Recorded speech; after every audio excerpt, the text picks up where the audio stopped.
Good morning, afternoon, or evening, wherever and whenever you are. My name is Benjamin, and welcome to another RPG Basics GameMaker tutorial.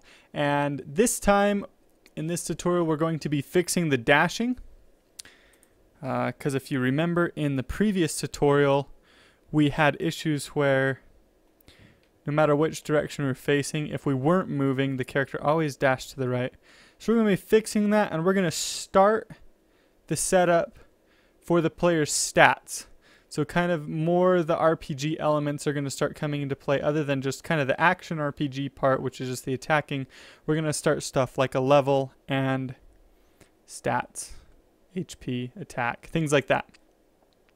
So there we go. Real quick, I wanted to mention it is the end of the month, or yesterday was the end of the month. So the $10 sell on my Udemy course is over. Thanks to everyone who supported me there. I really appreciate it. I bumped the price up to $25, but I still left it pretty low because the full course on Udemy is $119. So $25 is still a really good deal. And I also put the PDF version of my GameMaker book on sale for $12. So that's a pretty good deal. Oh, and just a hint, if you don't have my book or my GameMaker course, buy the book first because it gives you a discounted version of the course. So that's just a hint. If you're wanting to get both of them, get the book first, the PDF version, and you'll get a discount on the Udemy course that's even more than the actual discount. So anyways, let's get started. So the first thing we're going to do is we're going to come into our player's dash state. Now, because we have the direction that we're facing, this is going to be really easy. We just need to get the direction that we're facing, okay, and set our direction right here, because this is how we determine our horizontal and vertical speed, is using this direction variable. We just need to set that to the facing direction, but our facing direction is either 0, 1, 2, or 3. So we need to multiply that number by 90. That way, if we're facing to the right, which is 0, it will be 0 still. But if we're facing up, which is 1, it will be 90. So we're going to do direction equals face times 90. So that gets our current facing direction, multiply that by 90, and that returns the actual direction that we want. So now you can see when we run the game that we're going to have dashing, and it's going to be working. If we're standing still, we can dash in any direction now. But you also notice that now you can only dash at those exact angles. You can no longer dash at like a 45-degree angle anymore. So we need to make it so that we can only dash, so that we can dash at that 45-degree angle. So what you're going to notice is that we're always setting the direction to the way that we're facing. And so we don't want to do that, because if we're actually moving, then we have a different direction that could be like 45 or 275 or whatever. It could be a different direction than where we're actually facing when we're moving. So the way that we can check to see if we're moving is we can check the length variable. So we can say if length is equal to 0, whoops, if length is equal to 0, autocomplete did that, then we set the direction facing. So basically this just says if we're not moving, apply this line of code. But if we are moving, ignore it, because we already have the right direction. So there you go. You can save it, run the game. Really simple fix. Now when we move around in the room, we should be able to dash at the angle still like we used to be able to. But if we stop moving, we can still dash in the direction that we're facing. So we fixed that glitch, and things look quite a bit better than they used to. So there's a couple things. We're just going to start setting up for the inventory, not the inventory, the stat system. So come down to our objects down here, and you can see our player has an HP variable right here. So what we're going to do is we're actually going to make our own object. Now the reason we're making our own object is because we want this object to be persistent among all the rooms. That way, if you level up to level 2 in the first room, and then you go into the second room, you'll still be level 2. It won't reset. So it's important that we create an object that can be persistent. Now you may be able to do that with the player object, but just for clarity's sake and simplicity's sake, I'm going to do it with a new object. So I'm going to create a new object here. We're going to call this object, oh, and there I'm getting my, my Windows 10 bugs with GameMaker. Okay. If you just click OK and then open it back up, it seems to fix that. So we're going to do object player stats.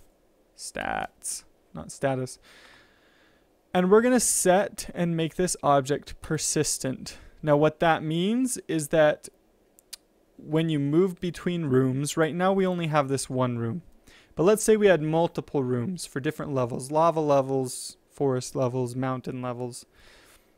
If you make an object persistent, that object will exist inside of every single level. Even if you only put it in the first level, and in fact you only want to put it in the first level. So we're going to put this object, the player stats, in the first level. When we create new levels, we won't want it to be in here anymore because it will still exist when we move between them because it will be persistent throughout the entire game world. It will exist. So we're going to give this object some stats. We're going to say initialize the player's stats. So our player object is going to use some stats separate from our enemy object. So HP equals, I don't know, 5. Max HP equals HP. And, you know, later we might do some other things. So for now we can do stamina equals 10. Max stamina equals stamina. Level equals 1. Let's just leave it at that for now. We'll add some more to this later. But what we're going to do, we want to draw these stats to the room. So to make sure they follow the view correctly, we're going to use the draw GUI event. This draws these stats relative to the view in our room automatically. So this is going to be a quick way to draw our stats. It's not going to look very good, but it's a good way to start so we can make sure they're working. So we're going to do draw text. I'm just going to do 32 and 32 for the X and Y position. Now for the string, let's draw the player's health. Okay? So we're going to do HP. Well, let's see. We need to, first of all, HP is currently a real value, which means, so inside of GameMaker, there's two kinds of values. There's reals, which are numbers, and then there's strings, which are basically words. And so you have reals and strings, and everything in GameMaker either becomes a reel or a string. Now, we want to display a text to the screen and some words. Now that is going to be a string value, but our HP is currently a real value. So we need to convert it from a real value to a string value. If you don't do it, you'll get an error message, and I'll actually show you. So let's do HP plus, we're going to put a slash mark in between it like this, and then we're going to say plus max HP. So you can add strings together using the plus, which just concatenates the strings together, just puts them together basically. And so this would, what we would hope is that if our HP was 5, this would draw 5 divided by 10, right? So we're hoping that this is what it draws in the room. We have 5 HP out of 10 total, right? That makes sense. That's what we're trying to draw with this. And if you want to make a string, you surround it by these quotes. But we can't, yeah, let's just run it and I'll show you. So we're going to run it this way and it's going to error, which is fine because I want to show you guys. So it says execution error line 2, we're trying to add HP to the string. It's not going to work because HP is a real value. It's a number. You can't add a number to a word. That doesn't make sense to add words and numbers together. Now, some of you may think, oh, well, we can just put quotes around it like this. And this is probably going to seem kind of basic this far into this tutorial. But I think it's an important distinction to make, especially for new programmers. Okay, so then we turn them into strings, right? Now they're strings. They're even red. So let's run the game. And yeah, that did turn them into strings. But now you can see it's actually displaying the string HP and not the variable HP and max HP. So that's not what we want either. We want it to show the numbers, right? So here's how you do that. Here's how you can convert a real value into a string value. It's a function and it's just called string. And then you put the quotes around, so we've got parentheses here around the HP. And we're going to do it again here. String parentheses, parentheses, like that. Now we've got the string for the HP and the max HP. And we're going to run the game again. And there we go. HP equals 5, max HP equals 5. Okay, but we're taking damage from the slime and we're not actually really taking damage. And then we died. It's not displaying it. That's because our character has its own HP variable right now. Right?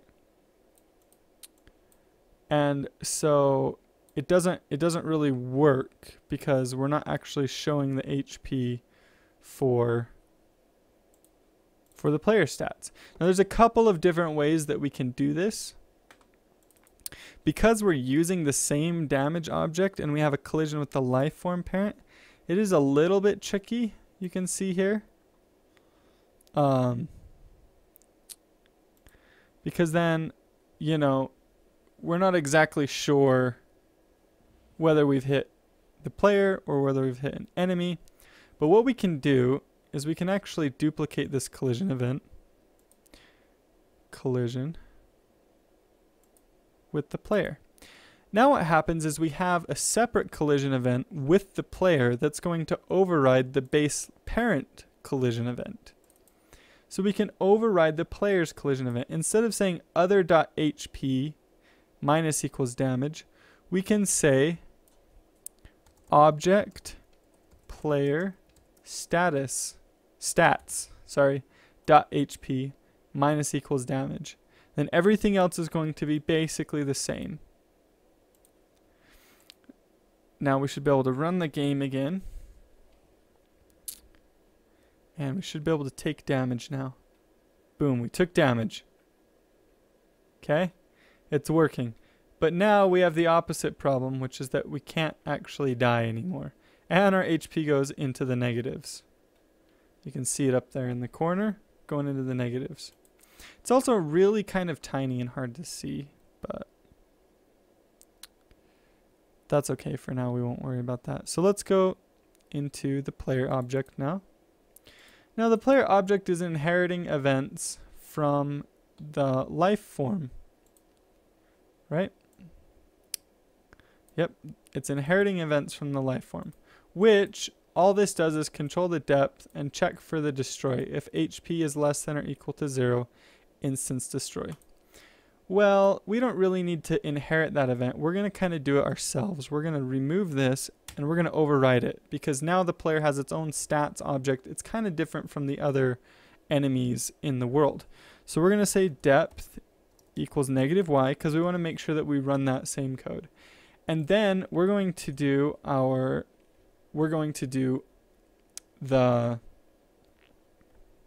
the new death for our player. So we're going to say if object player stats dot HP is less than or equal to 0,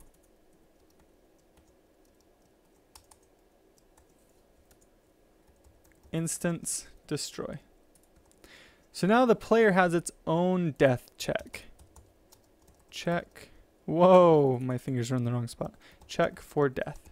Now the player has its own death check where it can check the player's this object's stats. If that's less than or equal to 0, then we destroy ourselves. Now, for the stats object, we also want to make sure that it can't ever go less than 0. So we're going to add an event. We're going to add a step event. No, not a collision, a step event. We're going to drag over some code. Control the stats. We're going to say if HP is less than 0,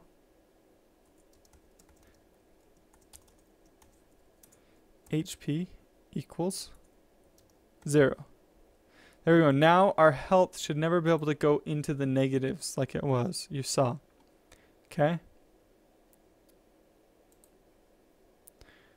Now I think that's everything. Let's run the game and make sure that our stats are now showing. We've got 5 out of 5. We can take damage. When we get to 0, we die. Looking good. Let's draw some of the other stats real quick with the draw GUI event. I'm just going to copy this line right here. Draw text. For the Y on this one, I'm going to do 64 instead of 32. And this one is just going to be stamina and max stamina. Then I'm going to copy it again. And for this one, instead of 64, I'm going to do 80. Wait, no. 96, right? Yeah. I'm going to do 96. That's 32 more. So then for this one, I'm going to remove all of this right here and just do string level. There we go. Now, we want to be able to know what these stats mean. If we run this right now, the way it is, we're going to see the stats there, but we're not going to actually know what they mean because there's just some numbers over here that don't really mean much to us. So let's add a string onto this at the start. So before this, where we convert these variables into a string, we're going to add another string to it like this. Make sure to put the plus symbol there because we're combining. You can add two strings together and you can add two numbers together, but you can't add a string to a number. So then what we're going to want to do is make this one say HP. I'm going to put a colon there. Stamina, colon there. Level. And I'm going to put a space after each of these so that you can see that difference there. So there's a little bit of a space between each one. And 32 might be a little bit much to separate these. But there you go. We've got our HP, our stamina, and our level up there. And we can now lose HP. And the nice thing about this is if you were to go to a different room, this would all be the same. If you were to go to the next level, say, with only 1 HP, you would still only have 1 HP. So it's nice that this is all persistent between the rooms. Your stats carry over through the different rooms. So I'm actually going to change these. Oops. In the draw GUI event, I'm going to change these from 32. I'm going to make this 16, this one 32, and this one 48. Because I feel like that's probably going to be good to make sure that they're all still there. Yep, looking good. They're not too close together now. So we've got our health, our stamina, and our level up there at the top. We've got some basics for the RPG game. We can still die, and these stats carry over. So in the next video, we're going to go into some more things with stats. We're going to add an experience so the player can level up. His attack will do more damage when he levels up. He'll have more health and more stamina. We can make it so that the stamina affects the dashing. So you can't dash forever like this. We'll have a stamina that recharges. So these are some of the things that we'll be doing in the next few videos. But thank you guys so much for your support. Hopefully you learned something in this video. If you did, like it and share it on Twitter. Share it on Twitter and Facebook and wherever. Thank you guys so much for your support. I was reading a Udemy message from someone, and like I just got really I guess, kind of emotional about it, because like you guys are making this possible for me to continue teaching you guys. And if it wasn't for that, I wouldn't be doing this still. I would be working as a JavaScript developer probably, because that's what I was doing before. And so I really appreciate the support and everything that you guys do for me. So anyways, I will talk to you guys later.